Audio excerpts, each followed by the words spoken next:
Mbahaye ikaze bakunze ba Nation TV. Ndashimira abantu bose bamaze gukora subscribe, abatarayikora namwe muyikore. Ni ugukanda ahantu handitse ijambo subscribe hasi inzogera ugakandaho, bityo twajya dupositinga inkuru ugahita wakira notification. Profeseri wanjye Uwera Ange, igice cya nyuma. Nimba uri munsi y'imyaka 18 ntiwemerewe gukurikirana iyi nkuru. Kandi ndashimira abantu mwese mwabanye natwe muri iyi nkuru, cyane cyane abakoze subscribe kuri iyi channel yacu ya YouTube, n'abigoye bakasiga igitekerezo cyangwa bagakwirakwiza inkuru zacu. Derukana ubwo Freddy yabazaga papa we na mama we aho Ange ari, nuko papa we amusubiza ko Ange atakihaba. Ese yaba yaragiye he? Reka dukomeze na Freddy adukomereza inkuru ye anayisoza ati: Ncyumva icyo gisubizo naratunguye cyane, ubundi mpita mbaza nti none se yaba asigaye abaheye? Papa wanjye aransubiza ati: ntumbaze ibyo ndaye, yaje mu cyaro yigize umuntu mwiza, ikadukurayo aho twari tugiye kwicwa n'ubukene n'imyenda, tukaza tugira ngo ni umukazana wacu mwiza, kumbi ni indaya butwe. Njye mpita mubaza nti ese murimo kuvuga ibiki? Ninde wababwiye ko umugore wanjye ari indaya? Ku buryo amezi atageze kuri 6 gusa mwafashe umwanzuro wo kumwirukana hano, mwebwe mugahaguma aho gusubirayo mu cyaro ahubwo ari mwebwe. Mama yumvishe uko mubabwiye arababara, ubundi arambaza ati ese wibagiwe n'igihe? Ko nzi ko ubuze imyaka irenga 3, wamenye gute ko tumaze amezi atagera kuri 6 tuba hano? Njye ndamubwira nti oya, njyewe sinigeze mbura na gato, kuko urebye ntimwigize mumbura, ahubwo mwishyizemo ko napfuye, ntimwanshaka ngo munsabe imbabazi, kuko ikinyoma cy'uko nanze kuba mu rugo nkashima kuba munsi y'amateme cyarabafashe. Niyo mpamvu mwakiriye ko napfuye, ntimwigeze munshaka. Gusa wa mugani koko nibyo, ngo urukundo rw'ababyeyi n'amarangamutima yabo bisigaye bigaragara iyo umwana afite imibereho myiza, naho iyo abayeho nabi musigaye mumuta. Ubwo rero nababwiye uko n'umujinya mwinshi n'agahinda, nanibaza ukuntu batinyuka kuza mu nzu itari iyabo bakirukana n'uwo bayisanzemo, yabagiriye impuhwe akabavana ku isuka, akabusezeranya kubabeshaho neza. Ubundi mpita nsohoka mbava imbere ndagenda. Gusa nagiye kumva numva mama amfashe akaboko, ubundi arambwira ati mwana wa ihangane kandi utwumve, nta mahitamo yandi yari ahari. Uriya mukobwa yatahaga mu rukerera agakaraba agahita ajya kwigisha. Yari afite ingeso mbi tutari kwihanganiraga mu rugo rw'umwana wacu. Njye uravuga ngo urugo rw'umwana wanyu? Ahangaha naho nakodeshaga njyewe, ni gute watinyuka kuhita mu rugo rwanyu? Mama ati oya wimbeshya mwana wa, iriya nzu dufite impapuro zemeza ko yari iyawe wayiguze, rero gabanya kutubeshya, urumva ko dufite uburenganzira bwo kuhaba kuko ari mu bintu byawe. Njye nti ese mama, nk'iyo ugira ibyago basaba uko bari kuza kuguhuguza ibyo wari ufite n'umugabo wawe ukabibaha? Mama ati ibyo byo bivuga ntibari kubitekereza, ndetse niyo babitekereza bakanabigerageza, ntibyari kurema, usibye ko nta n'umuntu muzima watinyuka gukora ibintu nk'ibyo. Nuko mpita najya mubaza nti none se mujya kunyirukanira umugore mwari mwapfuye ku buryo mwatinyutse kwirukana umukazana wanyu? Ni neza yarabagiriye? Ese ubundi kuki mutamubajije aho narinde ngo muze kumbaza mbere yo gukora iryo bara? Ubu urabona ndi bumuhinguke imbere gute mubwira ibiki n'ibintu mwamukoreye? Mama ati ni ukuri kw'Imana mbabarira mwana wa, kubera umushinya sinigeze mbitekerezaho, gusa nibazaga impamvu ataha mu rukerera kandi kenshi gashoboka, ku buryo byageze aho bitunanira kubyihanganira, ndetse inama zose twamugiraga yasaga n'utazumva. Mbese wumve ko hari n'igihe twabaga twaryamye kuri telefone bakamuhamagara agahita abyuka agakaraba akagenda. Njye ngaho nsubira mu nzu, ugenda unzanira igikapu cyanjye kirimo amakayi njye ku ishuri. aho nigaga ndebe ko nahamubona. Ubwo rero yahise ajya mu nzu kunzanira icyo gikapu, cyane ko imyenda y'ishuri yo nari nyambaye, nubwo nafatwaga niyo nari nambaye. Rero kuko mu kigo iwawa nambaraga imyenda yabo, iyo y'ishuri yari imeze neza izinze, njya gutaha niyo bansubije ndayambara. Rero amaze kuyinzanira yahise ambwira ati numubona umugarure mu rugo basi tumusabe imbabazi, nashaka rwose adusubize mu cyaro ariko tubabarire. Ndetse ubwo nanjye nahise njya ku ishuri, cyane ko numvaga mfite icyizere ko ariho ari, kuko nari numvishe iwacu bavuga ko yavaga kwigisha akagenda. Nahise nkeka ko yabaga agiye kuri hoteli, kuko nabyibukaga neza nari naramusabye ko yazareka akazi k'ubwarimu akajya nkorera kuri hoteli kugira ngo ntazahomba. Nari narabimusabye ntanitaye ko afite inzozi zo kuzaba mama wa bose abicishije mu kurera. Rero naragiye ndetse ngera mu kigo, abanyeshuri bose bahise baza mu madirishya, kandi hari nko mu ma saa munani. Numvaga ko wenda batunguwe no kubona ngarutse kwiga nyuma y'amezi 6 ntakandagira mu ishuri, cyangwa se wenda ari uko nari nje nakererewe, noneho nkaza no kuri moto ikamparika mu kigo rwagati ku buryo ntabona uko nihisha baramutse barimo gutega bakererewe. Naragiye rero ninjira mu ishuri, nsanga Ange ari nawe urimo kwigisha. Ankubise amaso aratungurwa cyane, arahagarara arandeba, njye mbona intebe itari yicayeho umuntu aba ariyo ngenda nicaraho. Ange amaze akanya acecetse arimo kundeba, n'abanyeshuri bose barimo kundeba ahantu inyuma ku ntebe nari nicaye. Ange abonye bose barangaye ahita ampamagara ati Freddy va hano imbere. Nanjye ndahaguruka ndagenda, ngeze imbere ahita ambaza ati aya niyo masaha abanyeshuri bazira kwiga? Abimbajije nzunguza umutwe mpakana.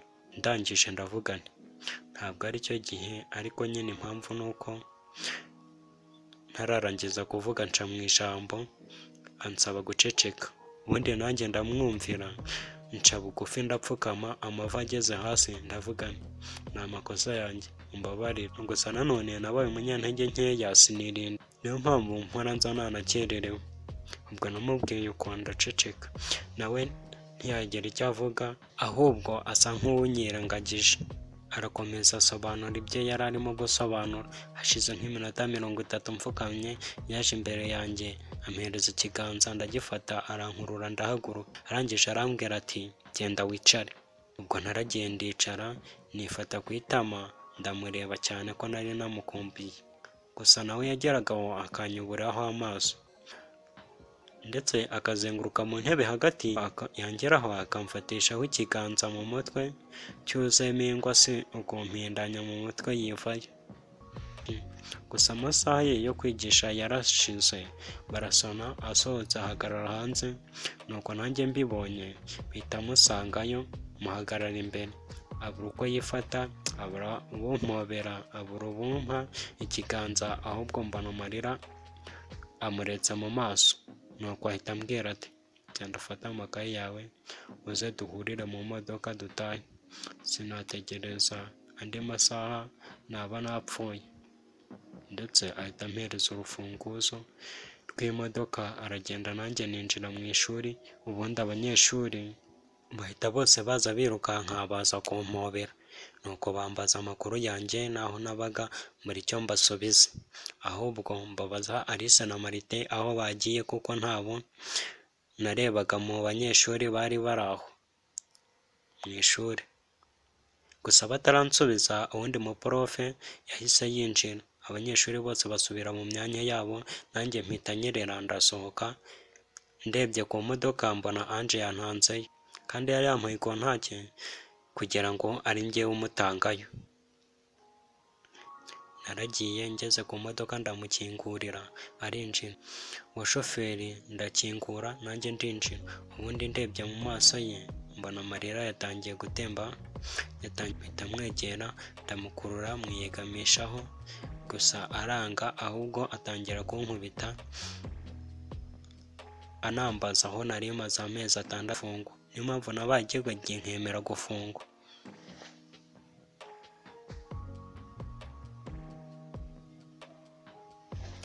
gusa sinasubizaga cyangwa se ngo mufate areke kumpondagura ibipfunsi yari arimo kunkubita, ahubwo nakomezaga amubwira ko nkwiye gupfa, ntakabaye naremeye kumusiga. Yarankubise rero amaze gutuza, musoma ku gahanga mbona aramwenyuye, nta kintu turimo kuvugana ahubwo turebana tugaseka gusa. Ariko nashidutse tugeze hahandi iwacu ababyeyi banjye bari basigaye batuye. Mvugije ihoni mbona mukuru wanjye wa wundi wampemukiye, mbona niwe uje gukingura. Ndinjira mfite umujinya mwinshi cyane, mbese wa wundi bita umuranduranzuzi. Mpita nsohoka mu modoka nashyamye nk'inka yica. Ubundi mpita mubaza nti waje gukora iki hano wowe?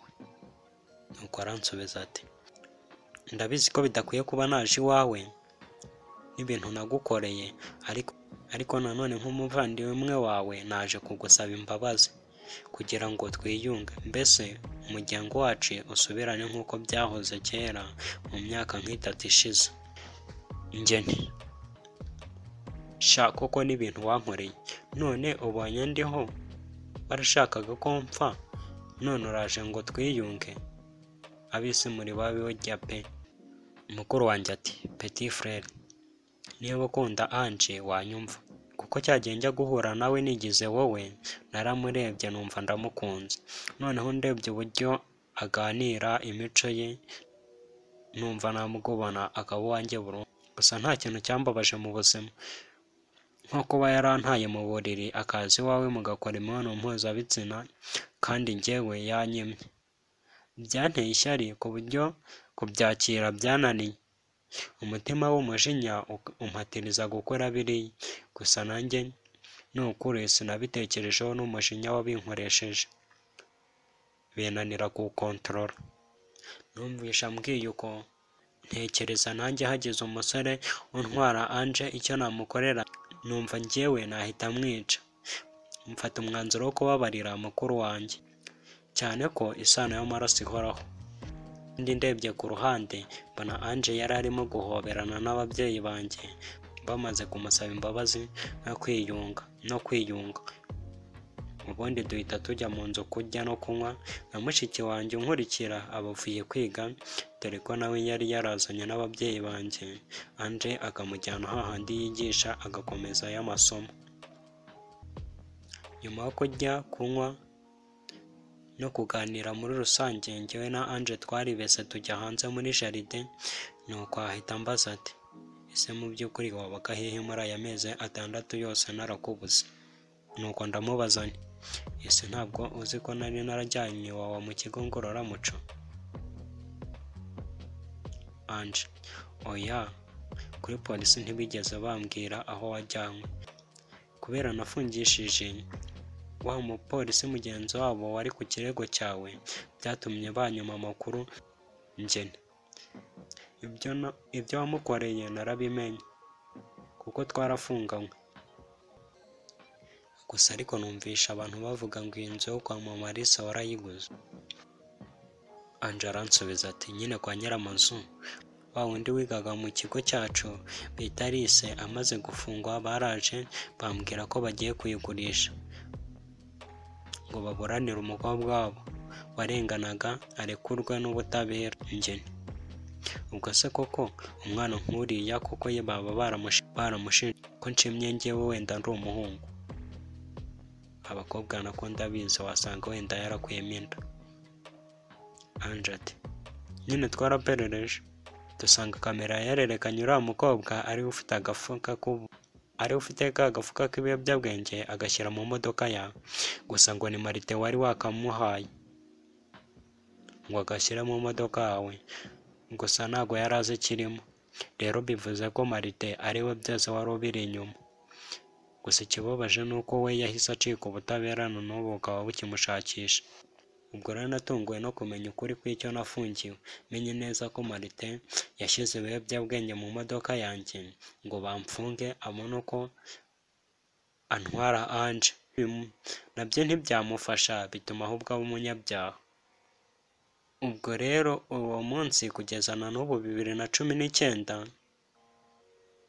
ndimo kubabwira iyi nkuru, najyanye na Ange aho yari asigaye akodesha ngo abe ariho tuba mu yindi nzu.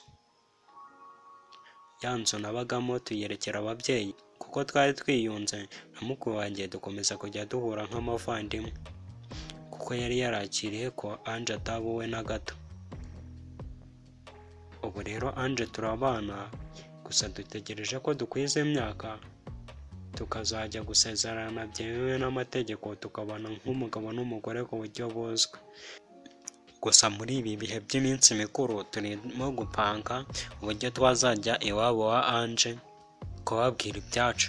Gusa mfite icyizere ko batazatwangira, usibye ko niyo bakwanga mariage yacu nta kabuza tuzabana, cyane ko ubwacu twamaze kubana. Aha niho ubuhamya bwanjye nabahaga burangiriye. Nihagira igihinduka cyangwa icyakwandika ku rukundo rwacu, tuzabandikira dusabe Uwishima ko yabibatubwirira, kandi n'iby'ubukwe bwacu dusabe Shima ko yabibabwira, kandi n'ubukwe bwacu nibuba tuzabatumira kandi muzadushyigikire.